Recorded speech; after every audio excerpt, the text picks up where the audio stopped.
Assalamualaikum warahmatullahi wabarakatuh. Kami dari kelompok 4 dengan materi analisis kovarian. Makalah kami berjudul Analisis Kovariansi atau ANAKOVA, Pengaruh Nilai NUN terhadap Indeks Prestasi Kumulatif pada Lulusan Departemen Biologi Fakultas Sains dan Teknologi Universitas Erlangga.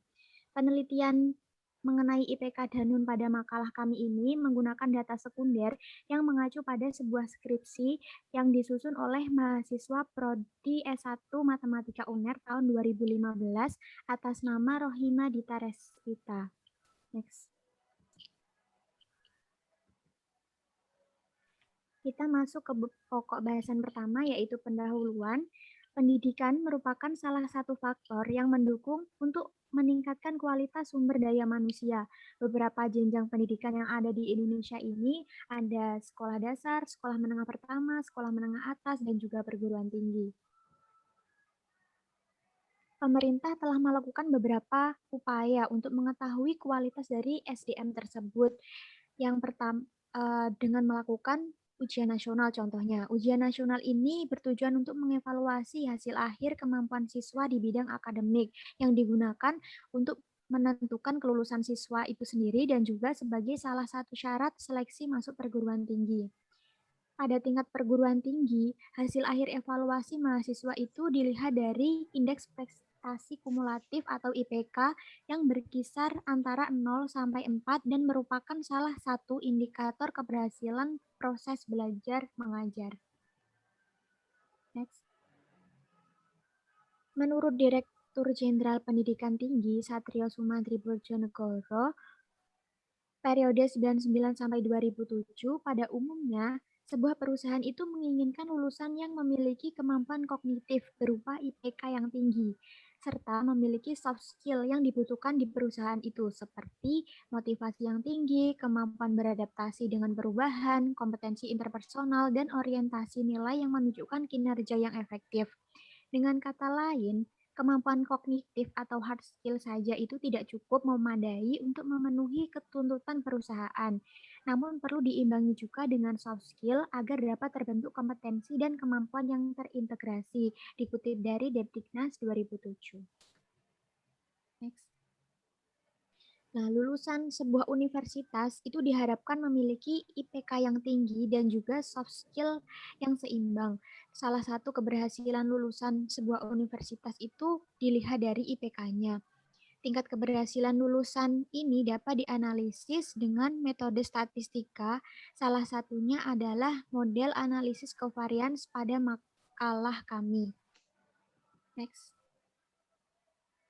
Rumusan masalah pada makalah kami ini ada dua. Yang pertama, bagaimana model ANAKOVA pada data IPK, NUN, dan program studi Departemen Biologi lulusan FST Universitas Erlangga.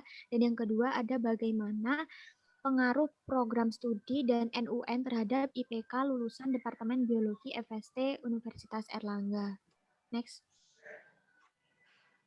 Untuk tujuan sendiri, yang pertama adalah menentukan model ANAKOVA pada data IPK, NUN, dan program studi lulusan Departemen Biologi FSTUA. Tujuan yang kedua, mengetahui pengaruh program studi dan NUN terhadap data IPK lulusan Departemen Biologi FSTUA. Dan manfaatnya sendiri juga ada dua. Yang pertama, menambah wawasan tentang model ANAKOVA yang diterapkan pada data IPK, NUN, dan program studi lulusan Departemen Biologi FST Universitas Erlangga. Dan manfaat yang kedua, mengetahui tingkat keberhasilan mahasiswa melalui pengaruh program studi dan NUN terhadap nilai IPK lulusan Departemen Biologi FST Universitas Erlangga. Next. Kemudian batasan masalah pada makalah kami ini mengacu pada rumusan masalah sebelumnya. Ruang lingkup penulisan makalah ini dibatasi pada model ANAKOVA yang diperoleh dengan menggunakan software SPSS 16 for Windows. Dan data yang digunakan adalah data lulusan mahasiswa program studi S1 dari Departemen Biologi FST Universitas Erlangga tahun 2013-2014. Kemudian di pokok bahasan selanjutnya ada tinjauan pustaka. Yang pertama adalah ujian nasional. Pengertian ujian nasional ini pada dasarnya adalah untuk mengetahui seberapa jauh kemampuan siswa dalam pembelajaran di sekolah yang nantinya akan dinilai pada UN. Pasal 3 dalam peraturan ini itu menjelaskan bahwa hasil ujian nasional ini dapat digunakan untuk 4 hal. Yang pertama, untuk pemetaan mutu satuan atau program pendidikan. Yang kedua, sebagai dasar seleksi masuk jenjang pendidikan berikutnya. Yang ketiga, sebagai penentu kelulusan siswa dari program dan atau satuan pendidikan. Dan yang keempat, sebagai pembinaan dan pemberian bantuan kepada satuan pendidikan dalam upaya peningkatan mutu pendidikan, dikutip dari Depdiknas 2008. Next. Kemudian ada IPK atau Indeks Prestasi Kumulatif. Nah, pada tingkat perguruan tinggi, kualitas pendidikan seorang mahasiswa itu dilihat dari IPK-nya. Dan IPK ini memang merupakan salah satu ukuran keberhasilan mahasiswa yang dihitung mulai masa awal studi semester sampai semester terakhir. Nah, dalam buku Pedoman Pendidikan Universitas Erlangga tahun 2009 sampai 2010, rumus IPK ini adalah sebagai berikut. Ini ada sigma K besar K kecil kali N besar per sigma K besar K kecil. Nah, K besar K kecil ini adalah jumlah sistem kredit semester atau SKS mata kuliah yang pernah diambil sejak awal sampai akhir semester mahasiswa yang bersangkutan tanpa nilai gagal atau tanpa nilai dengan huruf E. Sedangkan N besar ini adalah nilai bobot masing-masing mata kuliah. Next. Nah, di Departemen Biologi Fakultas Sains dan Teknologi ini menaungi 2 program studi S1. Yang pertama ada Prodi S1 Biologi dan Prodi S1 Teknologi Lingkungan. Prodi S1 Biologi ini merupakan memiliki kompetensi utama, diharapkan memiliki kompetensi utama, mampu melaksanakan penelitian ilmiah yang bermutu dan bermanfaat bagi perkembangan biologi serta memberikan solusi, khususnya masalah biologi lingkungan, reproduksi, mikroba, molekuler, dan kultur jaringan. Sedangkan pada Prodi S1 Teknologi Lingkungan ini diharapkan memiliki dasar pengetahuan yang kuat di bidang ilmu dan teknologi lingkungan, memiliki kemampuan menerapkan ilmu dan teknologi lingkungan untuk menyelesaikan permasalahan lingkungan di masyarakat, seperti masalah kerusakan lingkungan, pencemaran lingkungan, pengelolaan sumber daya alam, dan sebagainya. Next. Selanjutnya ada uji ANACOVA. Jika dalam suatu percobaan, selain terdapat variabel respon Y, juga terdapat variabel lain yaitu X yang berhubungan linear dengan Y dan tidak dapat dikontrol oleh peneliti, tetapi dapat diamati efeknya. Maka variabel ini X disebut sebagai variabel kovariat dengan menggunakan satu variabel respon, maka analisis yang digunakan adalah ANACOVA. Ini adalah model dari ANACOVA yaitu YIC sama dengan mu plus to I plus theta XIC min X bar plus EIC, di mana YIC-nya ini adalah respon pada perlakuan ke I dan ulangan ke J, dan mu-nya ini adalah rataan umum, to I adalah pengaruh perlakuan ke I, XIC ini pengukuran pada peubah kovariat yang bersesuaian dengan respon, X bar ini adalah rataan dari nilai, gamma ini merupakan koefisien regresi linear yang mengindikasikan ketergantungan, dan EIC ini adalah komponen pengaruh acak. Next. Nah, asumsi-asumsi dalam uji ANACOVA ini yang pertama mempunyai sifat aditif, yaitu variabel respon merupakan penjumlahan dari variabel faktor dengan variabel kovariatnya. Kemudian errornya atau galat itu identik dan berdistribusi normal. Kemudian homogen dalam varians, hubungan antara Y dan X ini linear, tidak sama dengan 0, yaitu variabilitas keragaman Y di sekitar rata-rata yang dapat dijelaskan oleh X besar, jadi kontribusi X terhadap variabel respon Y cukup besar. Kemudian variabel kovariat tidak dipengaruhi oleh perlakuan yang dikenakan dalam kelompok. Hal ini disebabkan karena variabel covariate sebagai variabel bebasnya, dikutip dari Montgomery 1990. Baik teman-teman, di sini saya akan melanjutkan. Saya akan menjelaskan tentang asumsi uji dari ANACOVA. Yang pertama adalah uji normalitas. Uji normalitas ini bertujuan untuk mengetahui apakah galat dari data sudah berdistribusi normal. Pada penelitian ini, kita menggunakan uji Kolmogorov-Smirnov. Yang kedua adalah uji homogenitas. Uji homogenitas ini bertujuan untuk mengetahui apakah variansi data sudah homogen. Kemudian yang ketiga, uji linearitas. Uji linearitas ini digunakan untuk menguji apakah variabel X dan variabel Y sudah mempunyai hubungan yang linier. Kemudian yang keempat adalah uji korelasi. Uji korelasi ini bertujuan untuk mengetahui apakah variabel X dan variabel Y memiliki hubungan korelasi. Untuk menguji korelasi ini, kita menggunakan uji Pearson. Selanjutnya adalah metode penelitian. Di sini ada jenis penelitian dan sumber data. Untuk jenis penelitian kali ini, kita menggunakan metode pendekatan kuantitatif dengan pendekatan analisis data sekunder. Penelitian dengan menggunakan pendekatan analisis data sekunder merupakan suatu penelitian yang menggunakan data sekunder sebagai sumber data utamanya.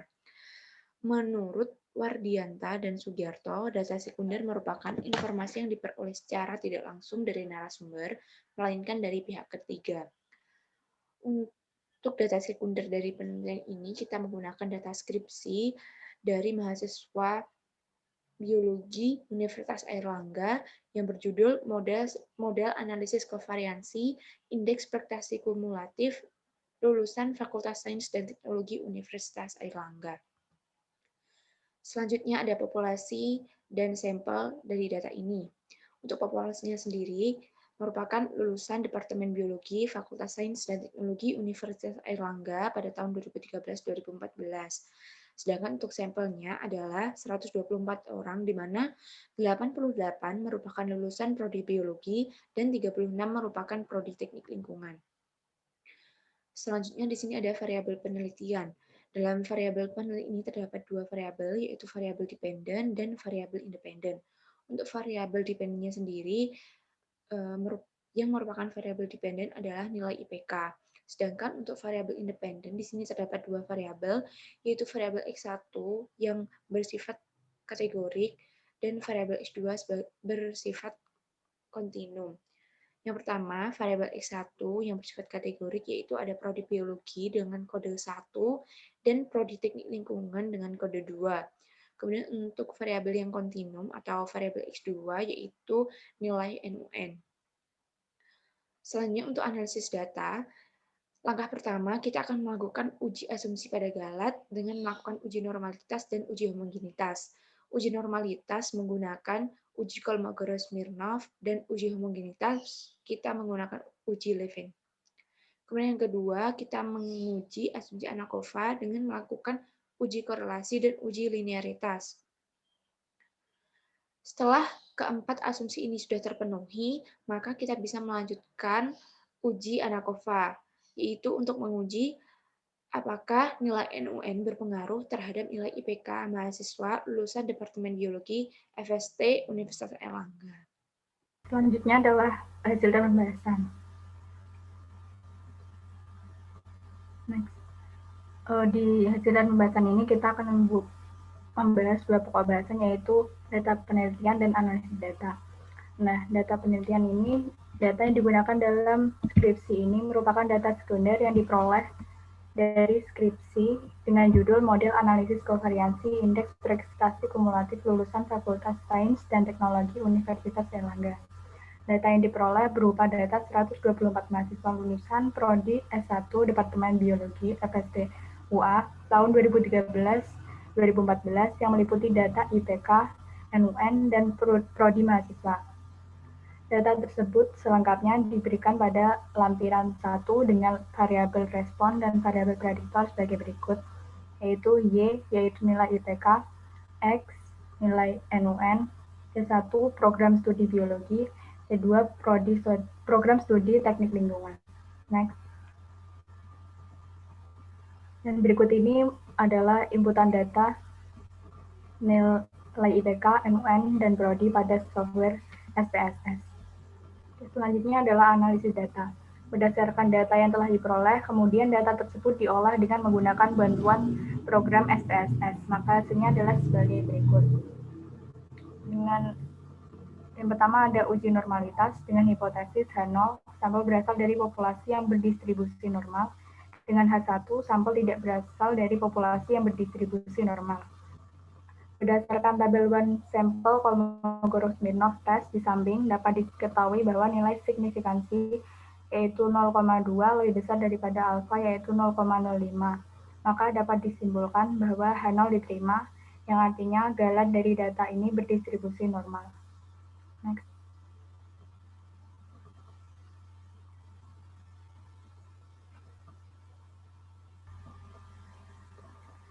Selanjutnya adalah uji homogenitas dengan hipotesis yaitu H0 data homogen, H1 data tidak homogen. Berdasarkan tabel Leibniz test di samping dapat diketahui bahwa nilai signifikansi yaitu 0,464 yang lebih besar daripada taraf signifikan yaitu 0,05. Maka berdasarkan hasil ini dapat disimpulkan bahwa H0 diterima. Artinya varian antar kelompok adalah sama. Karena varian antar kelompok adalah sama, maka dapat diketahui bahwa kelompok yang kita uji adalah homogen. Selanjutnya adalah uji linearitas. Dengan hipotesis yaitu H0 hubungan kedua variabel adalah linear, dan H1 hubungan kedua variabel tidak linear. Dari tabel di atas, merupakan uji linearitas antara variabel MUN terhadap IPK. Dari tabel tersebut dapat diketahui bahwa nilai uji F deviation from linearity adalah sebesar 1,135 dengan nilai signifikansi sebesar 0,365 yang lebih besar daripada taraf signifikan yaitu 0,05. Maka H0 diterima. Artinya hubungan antara kedua variabel adalah linear sehingga disimpulkan telah memenuhi asumsi linearitas. Selanjutnya adalah uji korelasi dengan hipotesis H0 tidak ada korelasi antara X dan Y dan H1 ada korelasi antara X dan Y. Berdasarkan tabel di atas dapat diketahui bahwa nilai signifikansi antara IPK dengan MUN adalah 0,022 yang lebih kecil daripada taraf signifikan yaitu 0,05. Sehingga H0 ditolak. Kesimpulannya adalah Rho tidak sama dengan 0 yang berarti bahwa ada hubungan atau korelasi antara NUN terhadap IPK lulusan Departemen Biologi FST UA. Selanjutnya adalah analisis kovariansi. Dengan hipotesis pertama yaitu H0 tidak ada pengaruh program studi terhadap nilai IPK mahasiswa lulusan Departemen Biologi FST UA. Dengan H1 ada, yaitu ada pengaruh program studi terhadap nilai IPK mahasiswa lulusan Departemen Biologi FST UA. Hipotesis yang kedua adalah H0 tidak ada pengaruh nilai MUN terhadap nilai IPK mahasiswa lulusan Departemen Biologi FST UA. Dengan H1 adalah ada pengaruh nilai MUN terhadap nilai IPK mahasiswa lulusan Departemen Biologi FST UA.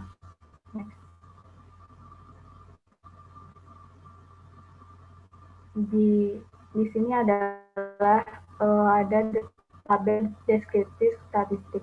Dari hasil tersebut dapat diketahui bahwa rata-rata IPK dari lulusan mahasiswa di dua program studi Departemen Biologi FST UA menunjukkan nilai yang lebih besar daripada 3. Yang hal ini berarti bahwa rata-rata IPK di kedua program studi tersebut berada pada tingkat yang sangat memuaskan dan dapat dikatakan merata.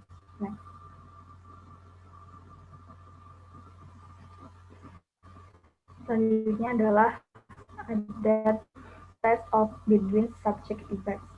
Berdasarkan tabel tersebut dapat diketahui bahwa hasil uji F dari kedua program studi menunjukkan nilai sebesar 2,981 dengan signifikansi sebesar 0,087.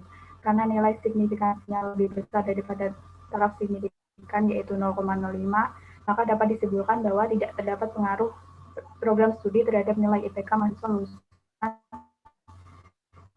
Biologi FST UA. Kemudian dapat diketahui juga bahwa hasil uji F dari nilai MUN dari lulusan tersebut sebesar 5,614 dengan signifikansi sebesar 0,019. Karena nilai signifikansinya lebih kecil daripada taraf signifikan yaitu 0,05, maka H0 ditolak. Yang artinya terdapat pengaruh nilai MUN terhadap nilai IPK mahasiswa lulusan Departemen Biologi FSTUA.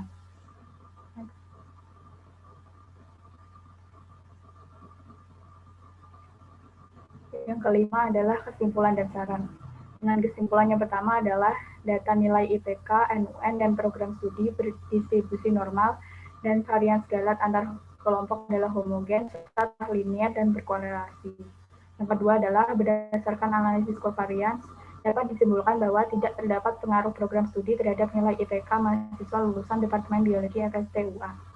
Yang ketiga adalah berdasarkan analisis kovariansi, dapat disimpulkan bahwa terdapat pengaruh nilai MUN terhadap nilai IPK mahasiswa lulusan Departemen Biologi FSTUA. Selanjutnya adalah saran. Yang pertama, kami menyarankan untuk kelengkapan hasil rekap data serta pembaruan data kemahasiswaan sebaiknya lebih ditingkatkan guna kelengkapan informasi yang dibutuhkan. Yang kedua adalah perlu dilakukan analisis lebih lanjut terkait faktor yang mempengaruhi IPK lulusan dengan memperhatikan sifat data lebih teliti, serta menggunakan data kemahasiswaan yang lebih lengkap dan metode yang lebih baik. Yang terakhir adalah diperlukan suatu evaluasi oleh fakultas agar IPK lulusan Departemen Biologi FSTUA bisa lebih baik dari tahun ke tahun. Sekian presentasi dari kami, ada kurang lebihnya kami mohon maaf. Wassalamualaikum warahmatullahi wabarakatuh.